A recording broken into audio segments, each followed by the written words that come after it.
Be me. 27 years old. Married to Jake for 3 years. Met him in college. He studied design. I studied hospitality. We were happy. Really happy. 1-bedroom apartment, split everything 50-50, game nights with friends, lazy Sunday mornings in bed just talking. 6 months into the marriage. Jake comes home excited. Shows me this YouTube channel. Faceless commentary stuff with voiceovers. Says he wants to try making videos. I think it's cute. He sets up a little desk in our bedroom. Spends $120 on a mic after agonizing over it. Uploads his first video. Gets 2 subscribers. His mom and his best friend. He's so proud. Shows me the analytics, like it's a trophy. I genuinely support him. We'd eat dinner and brainstorm video ideas. Fall asleep, tangled up together. Month 2, he hits 500 subscribers. Month 3, he's at 1,200. Someone from Germany comments his video helped them. I thought it was sweet. Then everything changes. I get recruited for a senior coordinator role. At the Weston Club. Ultra-exclusive private members place. $50,000 initiation fee just to join. Tech executives and venture capitalists everywhere. My salary jumps from $52,000 to $78,000. Jake takes me to dinner to celebrate. Keeps saying how proud he is. But it's not the salary that changes me. It's the world I'm suddenly in.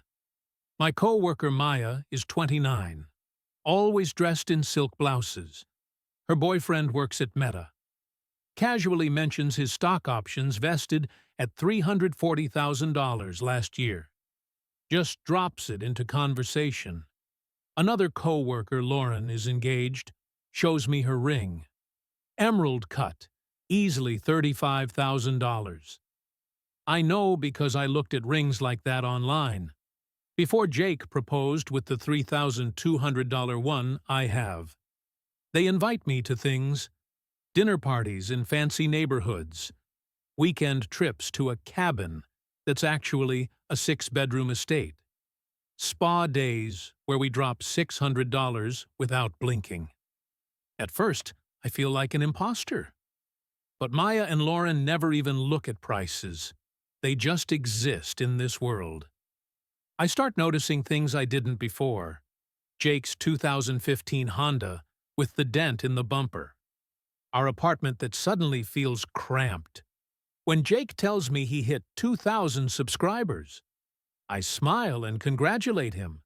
But internally, I'm thinking about Maya's boyfriend's promotion. Jake comes to one dinner with the group. I can tell he's uncomfortable. Orders the cheapest thing on the menu, a $38 pasta. Nurses 1 beer while the guys do whiskey flights. In the Uber home, he's quiet. Says, that was fun, but intense. $200 per person is wild. I feel embarrassed. Not of him exactly, but of us. Of what we must look like to them. That night I turn away when he reaches for me in bed. Say I'm tired. His arm eventually slides away. I'm not materialistic, I tell myself. I just want us to have options. Is that so wrong? Jake hits 5,000 subscribers. Shows me his analytics. Talks about monetization thresholds. I nod along, but I'm scrolling Lauren's Instagram. Their weekend in Napa. Private vineyard. Someone's boyfriend proposed. It starts small. Jake's editing one Tuesday night. I'm getting ready for a club event. I say casually. Have you thought about asking for a raise? He glances over. I got 4% at my last review. Job's stable, doesn't drain me. Leaves energy for the channel. 4% barely covers inflation, I say. He shrugs. The channel's where I'm building something real. The channel. Always the channel. 2 weeks later, Michelin star dinner. $395 per person. 18 courses, wine pairings. I Instagram story the whole thing. Come home around midnight. Jake's still up editing, eating leftover pasta from a Tupperware.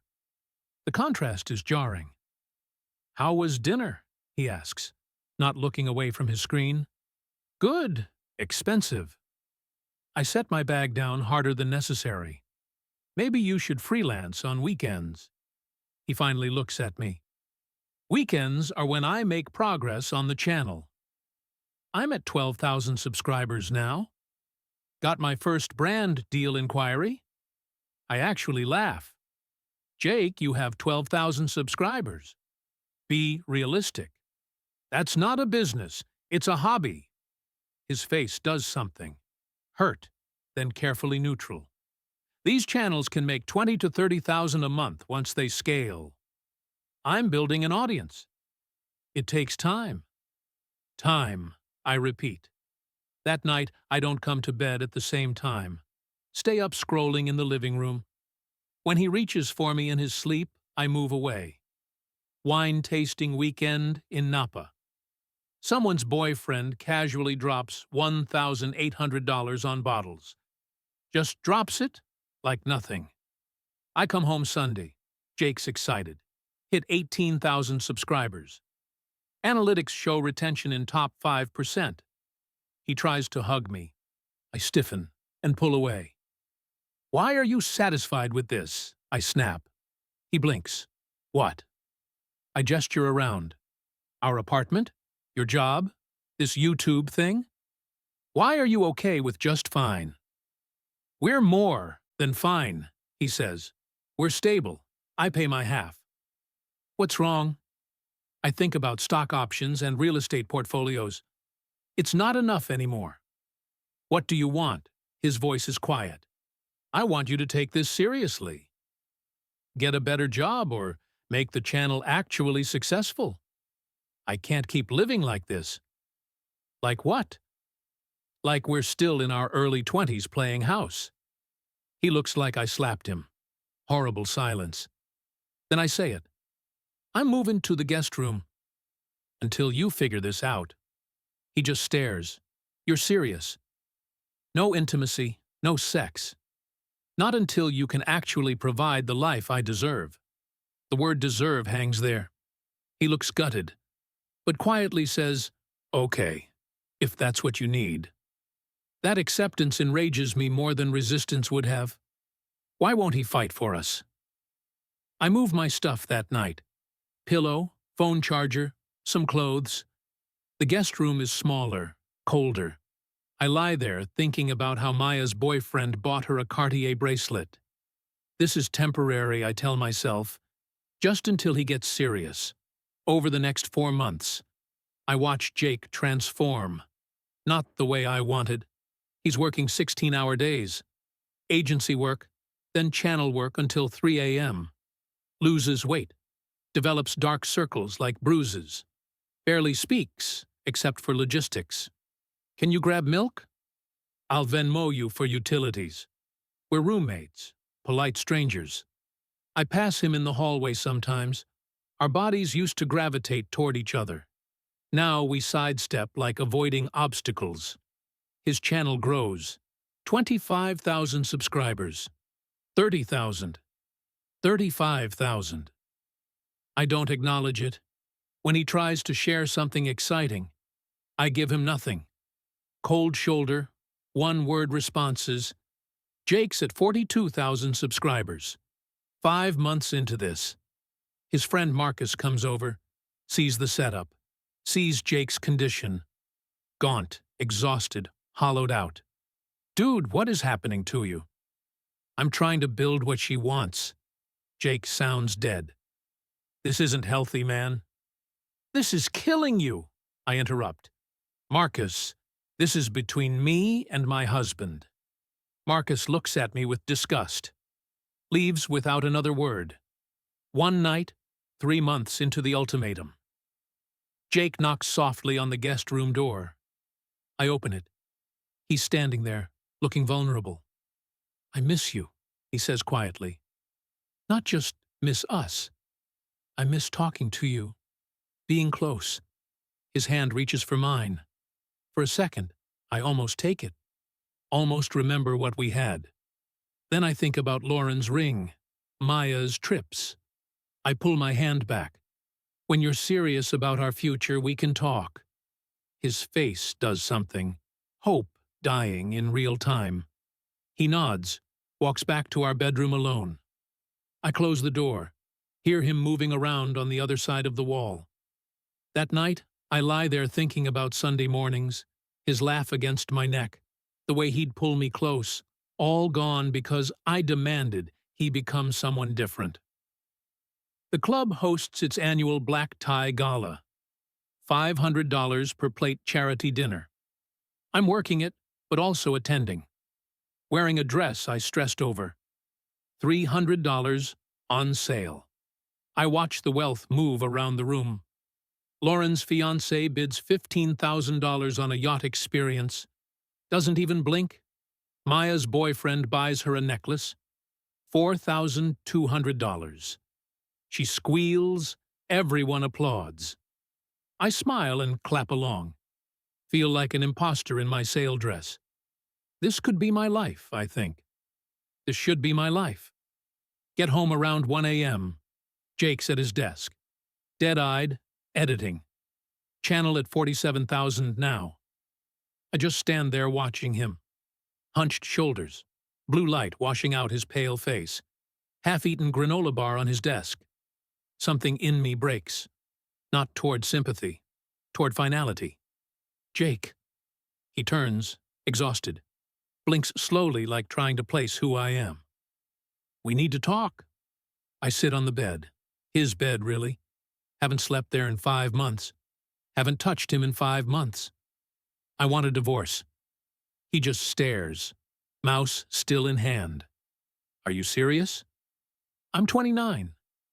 I want a real partnership. Someone who can build something significant. You're not that person. I expect anger, begging. Instead, just okay. That's it. No fight. 2 days pass. Weird limbo. We're civil, distant, planning logistics, dissolving a business partnership. Then Jake's Aunt Carol calls.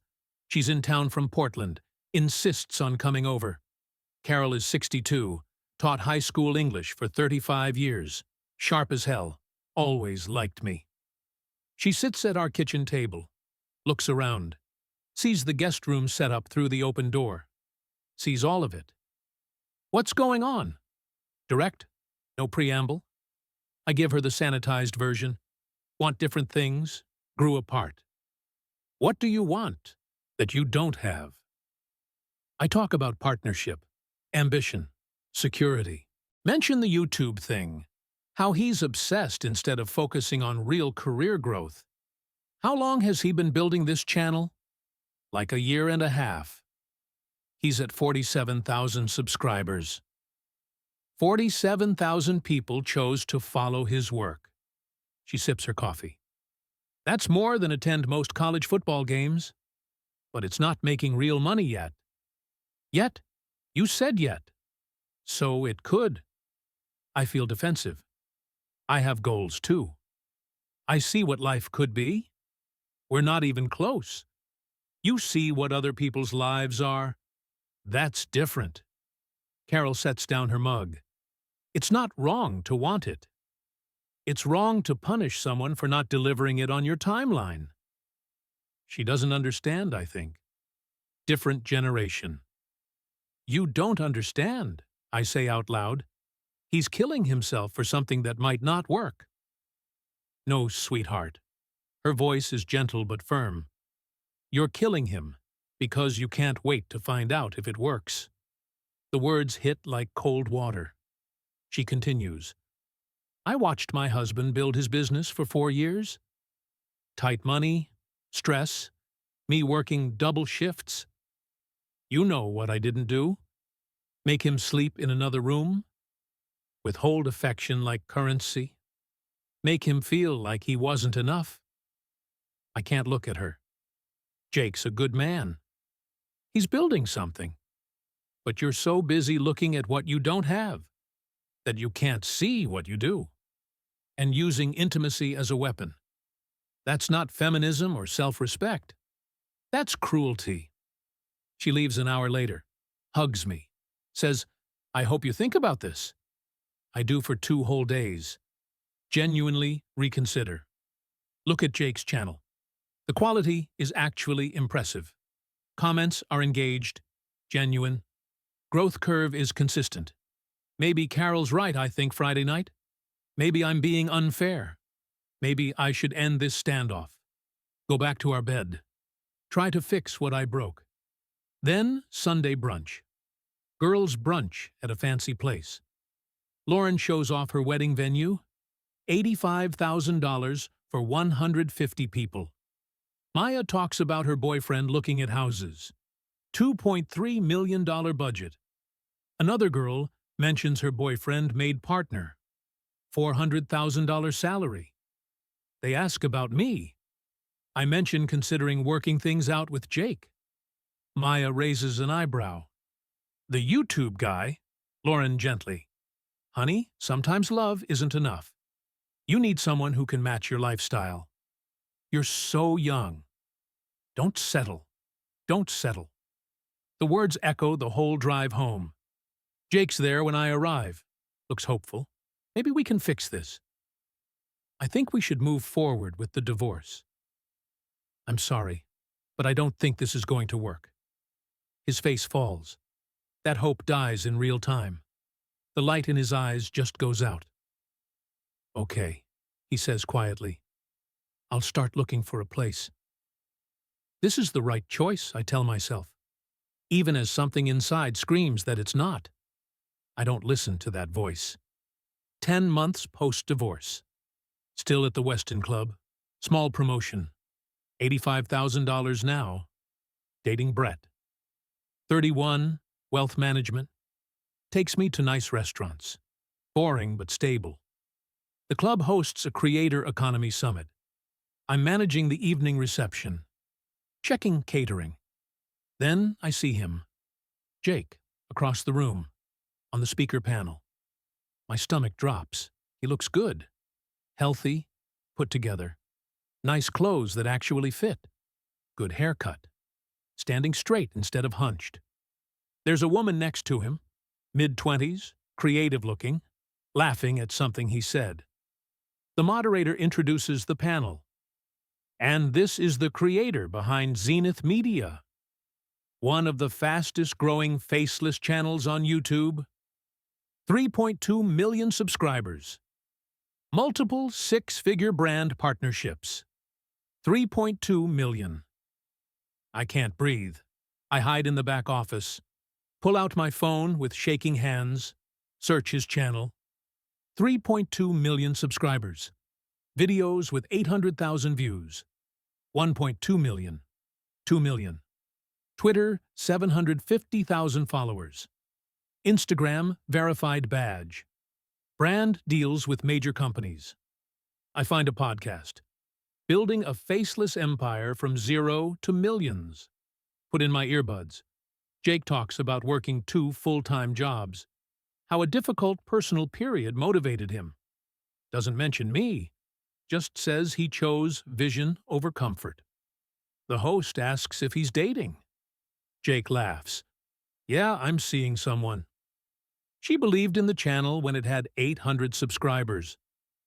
That kind of support means everything. My chest physically hurts. I start calculating. His Patreon, his course, $297, over 3,000 enrolled. That's almost $900,000 in course sales alone.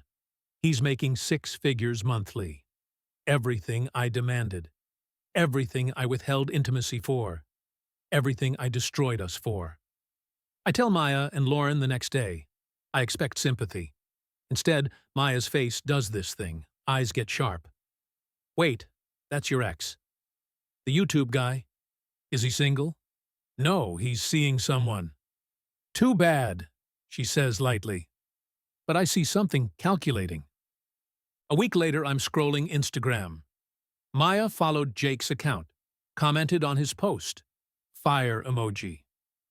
Love your content. 3 days later, more of them follow him. They're circling. He ignores all of them. I find Sophie's profile. His girlfriend. Normal-looking life. Then I see it. A post from a year ago. Her holding a custom 10,000 subscribers plaque she made for him. Caption, "So proud of you. Can't wait to see where this goes." 10,000 subscribers. She was there when I'd already left. When I'd already moved to the guest room. When I'd already told him he wasn't enough. She was willing to wait. To believe. She gets to wake up next to him now. Gets the version I wanted but refused to wait for. 3 weeks later. Saturday morning. Grocery store. I hear his laugh before I see him. That real, unguarded laugh. Turn around. Jake and Sophie. Looking easy together. Laughing while picking out avocados. My body moves before my brain. Jake. He turns. Surprise. Then something guarded clicks into place. Hey. I try to smile. Make small talk. Congratulate him on the channel. He thanks me politely. Introduces Sophie. This is someone I used to know. Not even my ex-wife. Just someone he used to know. Sophie's sweet and warm, completely unaware of who I am. Horrible silence. Then, we should get going. Good seeing you. They leave. I stand there holding organic kale, watching them walk away. Sophie says something. Jake laughs again, really laughs, the way he used to with me, on Sunday mornings, when life was simple and good. I hold out 2 days, then I break. Send him a long text. I made the biggest mistake of my life. I see that now. I was wrong about everything. Can we please talk? Read receipt. 3 hours pass. I appreciate you reaching out. It takes courage to admit mistakes. I've made peace with everything. I'm in a really good place now. With my work, with Sophie, with my life. I think it's best if we both keep moving forward separately. I genuinely hope you find what you're looking for. Take care. Kind, gracious, final. A week later. Coffee shop. Marcus is there. Sees me. His jaw tightens. Walks over. Jake seems really happy. You know what's wild? He told me the divorce was the best thing that ever happened to him. Said it forced him to choose himself. That he's grateful now. I feel tears threatening. The thing is, Marcus continues, voice hard, he would have shared all of this with you. The success, the money, everything. He wanted to. You just couldn't wait. Couldn't believe in him. Made him sleep in another room like he was being punished for having a dream. He leaves. I'm standing there in a $600 outfit. Mascara starting to run. I'm still at the Westin Club. Still around wealth every day. But every expensive dinner tastes like ash. I had a partner building something real. From 2 subscribers and a dream. And I tortured him for it.